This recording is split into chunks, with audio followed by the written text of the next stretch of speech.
हमारे इस YouTube channel के सेगमेंट फास्ट न्यूज में आप तमाम का इस्तकबाल है। इस वीडियो में आप देख सकते हैं कम मिनटों में बहुत ज्यादा खबरें। तो आइए शुरू करते हैं वीडियो को और देखते हैं आज की ताजा तरीन खबरें।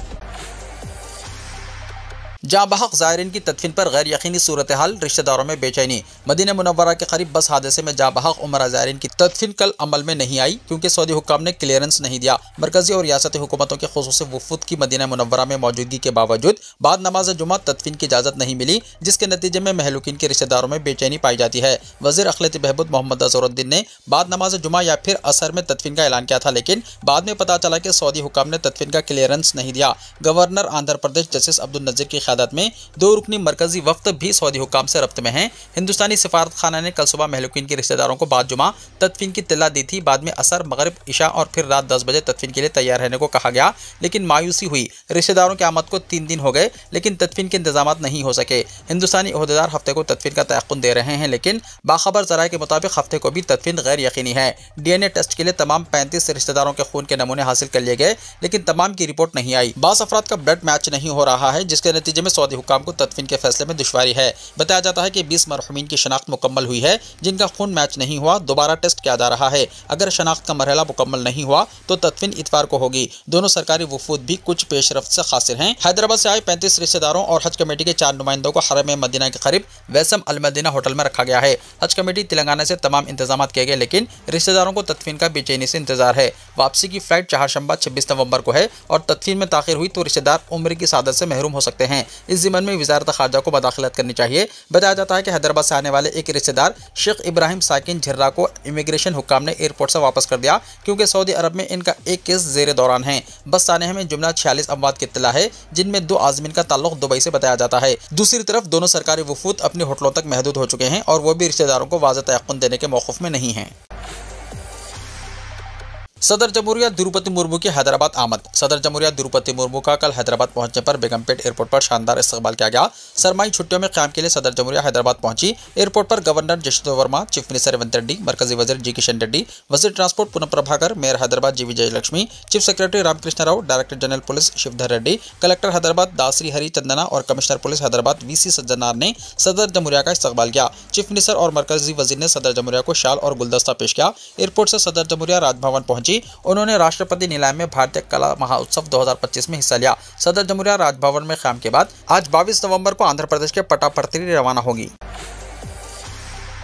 तेलंगाना काबीना का 25 नवंबर को अहम इजलास। तेलंगाना काबीना का इजलास 25 नवंबर को 11 बजे दिन सेक्रेटेरिएट में मुनक्किद होगा। चीफ सेक्रेटरी रामकृष्ण राव ने वज़रा और महकमा जात के प्रिंसिपल सेक्रेटरीज को इजलास की इत्तला देते हुए नोटिफिकेशन जारी किया है। तवक्को है कि मजालिस मुक़ामी इंतखाबात पर काबीनी इजलास में अहम फैसले किए जाएंगे। हुकूमत ने 42% BC तहफ़्फ़ुज़ात पर अमलावरी में कानूनी रुकावट को देखते हुए पहले मरहले में पंचायत राज इदारों के इंतखाबात का फैसला किया है, जिसमें पार्टी टिकटों में BC तबक़ात को 42% नुमाइंदगी दी जाएगी। तेलंगाना हाईकोर्ट में 24 नवंबर को BC तहफ़्फ़ुज़ात के मसले पर समाअत मुक़र्रर है। हाईकोर्ट के फैसले की सूरत में रियासती काबीना इंतखाबात की हिकमत अमली तय करेगी। MPTC, ZPTC, म्यूनसिपालिटीज और कॉरपोरेशनों के इंतखाबात का फैसला किया जाएगा।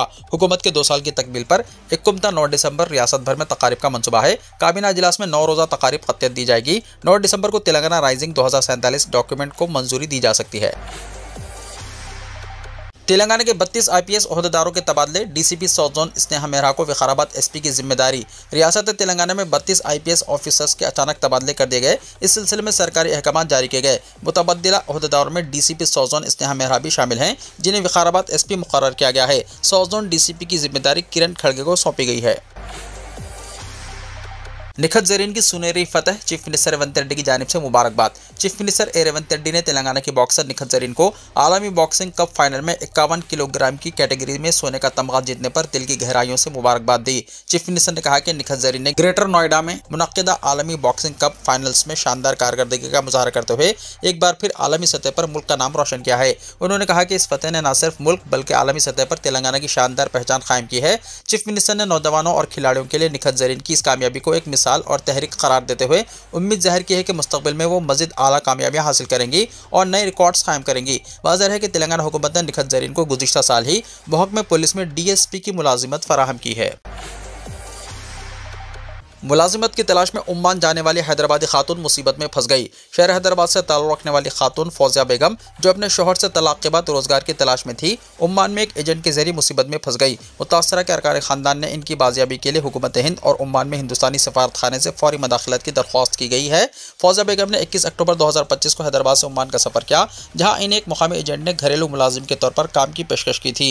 एजेंट ने इन्हें उम्मान में माहाना 30,000 रुपये तनख्वाह पर काम करने का वादा किया था, जिसके बाद फौजिया बेगम उम्मान पहुंचकर एक दूसरे एजेंट और फिर एक मैडम के हवाले कर दी गई, जो इन्हें शुमाली ओमान के इलाके अल हबीरीमी लेकर गई। बाद अज़ां फौजिया बेगम को 2 से 3 दिन घर में काम करने के लिए मजबूर किया जा रहा है और इन्हें मुनासिब खाना और रिहाइश फराहम नहीं की जा रही है। फौजिया ने वापस हिंदुस्तान जाने की दरख्वास्त की तो एजेंट ने इनका पासपोर्ट वापस करने के बदले 2 लाख रुपए का मुतालबा किया। इनके अरकान खानदान ने वज़ीर ख़ारजा एस जयशंकर से मुतालबा किया है कि उम्मान में भारतीय सफारत खाना फ़ौरन इस मामले में मदाखलत करे और फौजिया बेगम को बाजियाब करा के इन्हें हैदराबाद वापस भेजा जाए।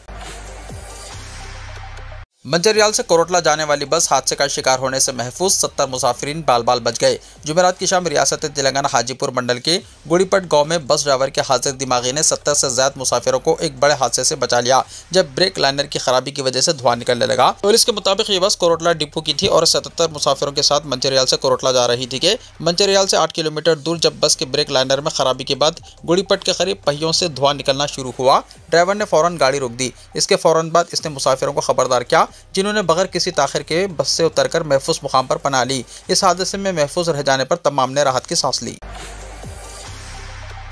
मुझे गिरफ्तार करने की हिम्मत हुकूमत नहीं करेगी, केटीआर ने कहा। फार्मूला ई कार केस में साबिक वजीर और भारत राष्ट्र समिति के कारगुजार सदर केटीआर के खिलाफ कार्रवाई की इजाज़त गवर्नर जिष्णुदेव वर्मा ने दी है। ये बात सबको मालूम है। इस पर केटीआर ने रद्दमल जाहिर किया। उन्होंने वाजे किया कि कानून अपना काम खुद करेगा। उन्होंने कहा, इस केस में कुछ भी नहीं है, ये बात सबको मालूम है। मुझे गिरफ्तार करने की हिम्मत हुकूमत नहीं करेगी। फार्मूला ई कार केस में कोई गलती नहीं की, ये बात मैं 100 मरतबा कह चुका हूँ। लाई डिटेक्टर टेस्ट के लिए भी तैयार हूँ। रियासत में कांग्रेस और बीजेपी की मुश्तरका वेंचर हुकूमत चल रही है। मुल्क में इस तरह का गैर कानूनी इत्तेहाद कहीं और नहीं। पार्टी बदलने वाले एमएलए पर नाअहली की तलवार लटके तो इनकी बदनामी होगी, इसलिए इन्हें इस्तीफा देने का मौका दिया जा रहा है। दानम नागेंद्र से इस्तीफा दिलवाया जा रहा है। उन्होंने हमारे लोगों से कहा कि दानम से इस्तीफा दिलवाएं। तकनीकी बहाने बनाकर कोडम श्रीहरि को शायद बचाने की कोशिश की जा रही है। केटीआर ने मजीद कहा, मैं जब 10 साल वजीर था तो ज़मीनों के लिए बहुत लोग आए, पैसे देने को भी तैयार थे, फिर भी हमने ज़मीनों की तब्दीली के लिए कभी रजामंदी जाहिर नहीं की। लेकिन आज रेवंत रेड्डी की हुकूमत ने बड़े ज़मीन घोटाले की शुरुआत की है। काबीना ने इसकी मंजूरी दी है। हैदराबाद में 4 लाख करोड़ रुपए अराजी स्कैंडल होने केटीआर का इल्जाम। बीआरएस के वर्किंग प्रेसिडेंट केटीआर ने फार्मूला ई कार रेस केस में बेकसूर होने का दावा करते हुए कहा कि वो लाइव डिटेक्टर टेस्ट के लिए भी तैयार हैं। लाखों करोड़ों रुपए की अराजी का गबन करने की साजिश करने का चीफ मिनिस्टर रेवंत रेड्डी और इनकी टोली पर इल्जाम आयद किया। पार्टी के हेडक्वार्टर तेलंगाना भवन में एक प्रेस कॉन्फ्रेंस से खिताब करते हुए केटीआर ने कहा कि रियासत में जहां भी खाली अराजियात हैं, इसको हड़पने के लिए चीफ मिनिस्टर के ज़ेर क़यादत टोली गिद्ध की तरह मंडला रही है। रियासत के कई कीमती ज़मीनों पर चीफ मिनिस्टर रेवंत रेड्डी के अरकान खानदान की नज़र है। बालानगर के मुजाफात में तकरीबन 9300 एकड़ अराजी का घोटाला चल रहा है। बालानगर, काटेदन, जेदीमटला के इलाकों में चीफ मिनिस्टर ने अपने करीबी लोगों को अराजी फराहम की है। उन्होंने इल्ज़ाम लगाया है कि जुमला 4 लाख करोड़ रुपए का घोटाला हो रहा है और ये मुल्क का सबसे बड़ा अराजी स्कैम है। तेलंगाना में आइंदा हफ्ते बारिश की पेशकशी। महकमे मौसमियात के मुताबिक खलीज बंगाल में हवा के दबाव में कमी से जारी महीने के आखिर में कई अजला में बारिश का इम्कान है। महकमे मौसमियात के मुताबिक हवा के दबाव में शिद्दत के तहत तेलंगाना और आंध्र प्रदेश के कई इलाकों में 27 और 28 नवंबर को हल्की और औसत बारिश का इम्कान है। कोत्तागुड़म, मुलक, भोपालपल्ली, आसिफाबाद के बेशतर इलाकों में बारिश की पेशकशी की गई है। इसी दौरान तेलंगाना में सर्दी की लहर में इजाफे का असर संगारेड्डी में देखा गया, जहाँ अकल तरीन दर्जा हरारत 7.4 दर्ज किया गया। खम्मम, आसिफाबाद, विकाराबाद और सिद्दीपेट में भी दर्जा हरारत में कमी वाक़ हुई है। हैदराबाद के मुजाफाती इलाकों में भी सर्दी की लहर में इजाफे की पेशकशी की गई है, जिसके तहत दर्जा हरारत में कमी आएगी। नौहरा शेख की 19 करोड़ 64 लाख रुपए की जब्त शुदा जायदाद नीलाम रकम मुतासरीन को वापस दिलाने के लिए इस्तेमाल होगी, ईडी ने कहा। इन्फोर्समेंट डायरेक्टरेट यानी ईडी के हैदराबाद जोनल ऑफिस ने हीरा ग्रुप की बानी और डायरेक्टर नौहरा शेख से मंसूब एक जब्त शुदा जायदाद को 19 करोड़ 64 लाख रुपए में नीलाम कर दिया। जायदाद की रजिस्ट्रेशन 21 नवंबर 2025 को सब रजिस्ट्रार और ऑफिस में खरीदार के नाम मुकम्मल कर ली गई। मज़कूरा जायदाद 16 अगस्त 2019 के उबूरी तहवील ऑर्डर के तहत खर्च की गई थी। ईडी की कार्रवाई मनी लॉन्ड्रिंग की रोकथाम से मुतल्लिक कानून PMLA 2002 के तहत जारी तहकीकात का हिस्सा है। तेलंगाना, आंध्र प्रदेश, केरला समेत मुख्तलिफ रियासतों में दर्ज कई FIRs की बुनियाद पर की जाने वाली तफ्तीश से पता चला है कि नौहरा शेख और उनके साथियों ने 36% तक सालाना मुनाफे का वादा करते हुए आवाम से तकरीबन 5,978 करोड़ रुपए की सरमाकारी जमा की थी, लेकिन रकम वापस ना करके सरमाकारों को धोखा दिया। तहकीकात के मुताबिक नौहरा शेख ने जमा शुदा गैर कानूनी रकम का बड़ा हिस्सा अपने नाम, कंपनियों के नाम और रिश्तेदारों के नाम पर जायदादें खरीदने में इस्तेमाल किया। अब तक तकरीबन 428 करोड़ रुपए मालियत की जायदादें ED मुंजमद कर चुकी है और इस सिलसिले में असल और ज़िमनी चार्जशीट्स खुसूसी PMLA कोर्ट हैदराबाद में दाखिल की गई हैं। सुप्रीम कोर्ट में जारी मुकदमात के दौरान ED ने दरख्वास्त दी थी कि जब्तशुदा जायदादों को नीलाम करके हासिल होने वाली रकम मुतासरा सरमायाकारों को वापस दिलाई जाए। अदालत उस्मा की इजाज़त के बाद कई जायदादों को MSTC के जरिए नीलामी के लिए पेश किया गया। ED के मुताबिक अब तक 25 करोड़ रुपए नीलामी से वसूल हो चुके हैं, जबकि कामयाब बोली दहिंदगान से 68.63 करोड़ रुपए मजीद जमा होने की तवक्को है। मजमूई तौर पर अब तक नीलाम करदा जायदादों की मालियत 93 करोड़ 63 लाख रुपए बनती है और आने वाले दिनों में मजीद जब्तशुदा असासे नीलामी के लिए पेश किए जाएंगे। ED ने कहा कि सारी वसूली मुतासरीन को रकूम की वापसी में इस्तेमाल की जाएगी। हॉस्पिटल के ICU में शादी। रियासत केरला में एक मुनफरिद वाक़या पेश आया, जहां सड़क हादसे में जख्मी होने वाली दुल्हन के साथ दूल्हे ने ICU में ही शादी कर ली। ऐसा मंजर अक्सर फिल्मों में देखने में आता है, लेकिन ऐसा वाक़या हकीकत में पेश आया। तफसीलात के मुताबिक थब्बोली के रहने वाले VM शरण और अल्लुपाले के कोम्माडी से ताल्लुक़ रखने वाली आवनी की शादी जुमे की दोपहर को हुई थी। इस मुनासिबत से दुल्हन तैयार करने के लिए कोमराकोलम ले जाया जा रहा था कि रास्ते में सड़क हादसा पेश आया। कार बेकाबू होकर दरख्त से टकरा गई, जिसके नतीजे में नौबियाहता दुल्हन जख्मी हो गई। मुकामी लोगों ने फौरन इसे अस्पताल मुंतकिल किया। इत्तला मिलते ही दोनों खानदान अस्पताल पहुंच गए और इसकी हालत के बारे में मालूमात हासिल की। उन्होंने ये फैसला किया है कि शादी इसी वक्त यानी मुहूर्त के वक्त ही होनी चाहिए, लिहाजा उन्होंने डॉक्टरों से इजाजत तलब की। डॉक्टरों ने रजामंदी जाहिर की, जिसके बाद शरण और आवनी की शादी ICU में ही करवा दी गई। डॉक्टरों के मुताबिक दुल्हन की रीढ़ की हड्डी के हिस्से में चोट आई है और जल्द ही इसका ऑपरेशन किया जाएगा। दुबई एयर शो में हिंदुस्तानी जंगी तैयारा हादसे का शिकार। दुबई में होने वाले एयर शो के दौरान एक हादसा पेश आया। हिंदुस्तानी जंगी तैयारा तेजस गिरकर तबाह हो गया। मुकामी वक्त के मुताबिक दोपहर 2 बजे यह हादसा पेश आया। दुबई एयर शो के दौरान जब तेजस का मुजाहरा किया जा रहा था तो अचानक तैयारे से आग के शोले बुलंद हुए। इस हादसे में जंगी तैयारे के पायलट की मौत होने की इत्तला हिंदुस्तानी फिजाइया ने दी है। हिंदुस्तानी फिजाइया ने अपने बयान में कहा कि दुबई एयर शो में तेजस तैयारा हादसे का शिकार हो गया। इस वाक़े में पायलट को शदीद चोटें आईं और वो हलाक हो गया। हम महलूक पायलट के ख़ानदान के साथ गहरी हमदर्दी का इजहार करते हैं। इस मुश्किल वक्त में हम पायलट के ख़ानदान के साथ हैं। हादसे की वजूहत पर तहकीकात शुरू कर दी गई है। भारतीय फिजाइया ने अपने बयान में कहा कि जंगी तैयारे के गिरने और आग के शोले बुलंद होने के मनाजिर सोशल मीडिया पर वायरल हो गए हैं। SIR पर इलेक्शन कमीशन को सुप्रीम कोर्ट का नोटिस। हुकूमत केरला, मुस्लिम लीग और UP के कांग्रेस MP की दरख्वास्तों पर अगली समाअत 26 नवंबर को मुकर्रर।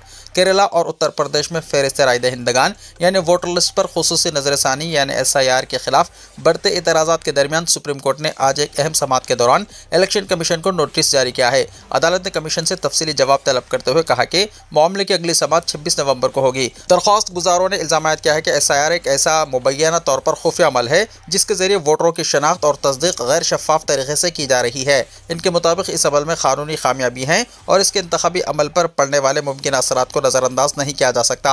इसी पद से मंजर में मुख्तलिफ फ़रीक़ैन ने सुप्रीम कोर्ट का रुख किया है। हुकूमत केरला, इंडियन यूनियन मुस्लिम लीग यानी IUML और दीगर जमातों ने अपनी दरख्वास्तों में कहा कि रियासत में इदाराजात मुकामी इंतखाबात की तारीखों का ऐलान 9 और 11 दिसंबर के लिए पहले ही हो चुका है। इस दौरान SIR की कार्रवाई जारी रखना इंतजामी तौर पर नामुमकिन है और इंतखाबी शफाफियत के खिलाफ होगा। दरख्वास्त गुजारों ने बताया कि रियासत के तमाम सरकारी स्कूलों के टीचर्स इंतखाबी ड्यूटी में मसरूफ़ हैं। ऐसे में इनसे वोटर लिस्ट की तस्दीक का काम लेना किसी भी तौर पर मुमकिन नहीं। डॉलर की कदर 89 रुपीज़ 61 पैसे हो गई। हिंदुस्तान के ज़र्द मुबालका के बैन बैंकी बाज़ारों में जुमे को डॉलर के मुकाबले में हिंदुस्तानी रुपये की कदर में अब तक की सबसे शदीद पस्ती यानी 93 पैसे की गिरावट रिकॉर्ड हुई। जुमे को बाजार की कुशादगी के वक्त डॉलर की कदर 88 रुपीज़ 67 पैसे थी। दिन भर जारी तिजारत के दौरान डॉलर की पस्त कदर 89 रुपीज़ 65 पैसे तक रही। ताहम बाजार बंद होने तक डॉलर की कदर 89 रुपीज़ 65 पैसे पर मुस्तहकम हो गई। आजम खान के मुकदमे की समाअत से इलाहाबाद हाईकोर्ट के जज का इनकार। इलाहाबाद हाईकोर्ट के जस्टिस समीर जैन ने समाजवादी पार्टी के लीडर आजम खान के मुकदमे की समाअत से इनकार कर दिया। जस्टिस समीर जैन की सिंगल बेंच पर आजम खान से मुतल्लक 4 मुकदमात ज़ेर समाअत हैं। उन्होंने इन तमाम मुकदमात को समाअत करने से इनकार कर दिया। ताहम उन्होंने इसकी कोई वजह नहीं बताई। उन्होंने सिर्फ इतना कहा कि अब से वो इन मुकदमात की समाअत नहीं करेंगे। मुल्क में 4 नए लेबर कोड नाफिज, वक्त पर तनख्वाह, तकर्रुरी नामा, तहफ़्फ़ुज़ और मर्द और ख़वातीन को एक सा काम के इवज़ मुसावी उजरत देना लाजमी। मरकज़ी हुकूमत ने मुल्क में 21 नवंबर 2025 से 4 बड़े लेबर कोड नाफिज करने का तारीख़ी ऐलान किया है, जिनके तहत तमाम नौकरी करने वालों को ऑफर लेटर्स देना लाजमी होगा, वक्त पर तनख्वाह मिलेगी और मर्द और ख़वातीन को बराबर काम के इवज़ मुसावी उजरत का तहफ़्फ़ुज़ हासिल होगा। हुकूमत ने जुमा 20 नवंबर को ऐलान किया है कि wage code 2019, industrial relations code 2020, social security code 2020 और occupational safety, health and working conditions code 2020 को 21 नवंबर 2025 से नाफिज किया जाएगा। ये नए क़वानीन 29 पुराने लेबर क़वानीन की जगह लेंगे। तमाम मुलाजिमीन के लिए ऑफ़र लेटर लाजमी होगा। नए इस्लाहात के मुताबिक अब हर मुलाजिम को नौकरी शुरू करते वक्त ऑफ़र लेटर देना लाजमी होगा, जिससे शफाफियत और रोज़गार की ज़मानत बढ़ेगी। तहरीरी सबूत होने से मुलाजिमीन को अपने हुकूक़ के दिफा में आसानी होगी और मुस्तकिल रोज़गार का तहफ़्फ़ुज़ भी मजबूत होगा। सोशल सिक्योरिटी का दायरा वसी करना होगा। सोशल सिक्योरिटी कोड के तहत तमाम मुलाजिमीन को PF, ESIC, बीमा और दीगर समाजी तहफ़्फ़ुज़ात फराहम किए जाएँ। एग्रीगेटर कंपनियों को टर्नओवर का 1 से 2% हिस्सा इन मुलाजिमीन के फलाह के फंड में देना होगा। बुनियादी उजरत और वक्त पर तनख्वाह। वेजेस कोड 2019 के तहत हर मुलाजिमीन को कानूनी तौर पर कम अज़ कम उजरत मिलने का हक दिया गया है। हर काम के लिए वक्त पर तनख्वाह देना लाजमी करार दिया गया है। IT और ITES शोबों के मुलाजिमीन के लिए तनख्वाह हर महीने की 7 तारीख तक अदा करना लाजमी होगा। 40 साल से ज़्यादा उम्र के मुलाजिमीन के लिए सालाना मुफ्त तिब्बी मुआयना ज़रूरी होगा। किसी भी इदारे में काम करने वाले 40 साल से ज़्यादा उम्र के मुलाजिमीन के लिए सालाना मुफ्त मेडिकल चेकअप कराना कंपनी की जिम्मेदारी होगी। हुकूमत के मुताबिक यह इक़दाम सेहतमंद वर्क फोर्स की तश्कील में अहम किरदार अदा करेगा। ख़वातीन का तहफ़्फ़ुज़ और बराबरी हुकूक़। नए लेबर कोड के तहत ख़वातीन और मर्दों को बराबर काम के लिए बराबर उजरत देना लाजमी किया गया है। ख़वातीन को रात की शिफ्ट में काम की इजाज़त होगी, बशर्ते कि इनकी रजामंदी और ज़रूरी हिफाजती इक़दाम किए जाएँ। शिकायती कमेटियों में ख़वातीन की नुमाइंदगी लाजमी करार दी गई है। फ़िक्स्ड टर्म मुलाजिमीन यानी FTE को मुस्तकिल मुलाजिमीन जैसी सहूलियात। अब फ़िक्स्ड टर्म मुलाजिमीन को भी मुस्तकिल मुलाजिमीन की तरह छुट्टी, मेडिकल और समाजी तहफ़्फ़ुज़ मिलेगा। 1 साल के बाद इन्हें ग्रेजुएटी का हक हासिल हो जाएगा। कॉम्प्लाइंस का बोझ कम। कारोबारी इदारों की सहूलत के लिए single registration, pan India single licence, single return system नाफिज किया गया है। महफूज और मुनज़्ज़म वर्क स्ट्रक्चर की बुनियाद। खतरनाक सनतों में काम करने वाले एक मुलाजिम वाले इदारों में भी ESIC लाजमी होगा, जबकि 10 से कम मुलाजमीन के इदारों में ये इख्तियारी है। हुकूमत के मुताबिक इक़दाम मुस्तक़बिल के मुताबिक तैयार वर्क फोर्स और मजबूत इंडस्ट्रियल स्ट्रक्चर की बुनियाद रखता है, जो आत्मनिर्भर भारत के विजन को तक़वियत देगा। बांग्लादेश में ताकतवर ज़लज़ला, 6 अफराद हलाक, दर्जनों ज़ख्मी। जुमे की सुबह बांग्लादेश में 5.7 शिद्दत के ज़लज़ले के बाद कोलकाता और मशरक़ी हिंदुस्तान के दिगर हिस्सों में भी शदीद झटके महसूस किए गए। कौमी मरकज़ बराए ज़लज़ला शनासी के मुताबिक ज़लज़ले का मरकज़ ढाका से 10 किलोमीटर मशरक़ी जुनूब मशरक़ में था, जो सुबह 10:08 पर पेश आया। ढाका के मीडिया इदारे DPC टेलीविज़न के मुताबिक बांग्लादेश की दारुल हुकूमत में कम अज़ कम 6 अफराद हलाक हुए, जिनमें 3 अफराद इमारत की छत और दीवार के गिरने से और 3 पैदल चल रहे अफराद इमारत की रेलिंग गिरने से फौत हुए। कोलकाता और आसपास के इलाकों में रिहायशियों ने हल्के झटके महसूस किए, जिनमें पंखे और दीवार की तज़य्युन हिलने लगी। लोगों ने सोशल मीडिया पर तस्वीर और वीडियो शेयर की, जिसमें देखा गया है कि ज़लज़ले के दौरान वो अपने घरों और दफातर से बाहर निकल आए।